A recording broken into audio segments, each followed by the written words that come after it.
અંજારના મેઘપર બોરીચી ગામે હોસ્પિટલમાં કામ કરતી યુવતીની કરપીણ હત્યાનો ભેદ માત્ર પોલીસે 2 કલાકમાં ઉકેલી કાઢ્યો।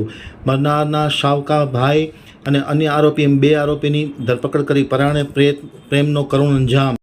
હવે ગાંધીધામ આમતક ન્યૂઝ બ્યુરોમાંથી ભારતી માખીજાણીનો એક વિસ્તૃત અહેવાલ। અંજાર તાલુકાના મેઘપર બોરીચીમાં અજાણ્યા શખ્સે તીક્ષ્ણ હથિયાર મારી પાયલ પ્રકાશભાઈ ઉત્તમ ચંદાની ઉંમર વર્ષ 23ની હત્યા કરી નાખી હતી। આ સમગ્ર ઘટનાની પીઆઈ AR ગોહિલને જાણ થતાં તેમણે તાત્કાલિક અસરથી પોતાની ટીમ કામે લગાડી હતી અને માત્ર 2 કલાકમાં જ આરોપીને પકડી પાડી અને ગુનાનો ભેદ ઉકેલ્યો છે। ગુનો કરનાર આરોપી કરણ પ્રેમજીભાઈ સોલંકી અને ગુનાહિત કાવતરું રચનાર આરોપી વિશાલ ખેમચંદ ખેમનાણી મરણ જાણનો શાવકોભાઈને રાઉન્ડ અપ કરી તાત્કાલિક અસરથી ધરપકડ કરી છે।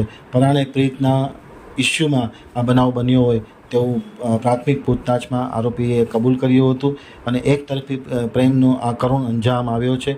સમગ્ર કામગીરી કરનાર અંજારના પીઆઈ AR ગોહિલ તથા PSI શ્રી વાડા વગેરે જહેમત ઉઠાવી હતી।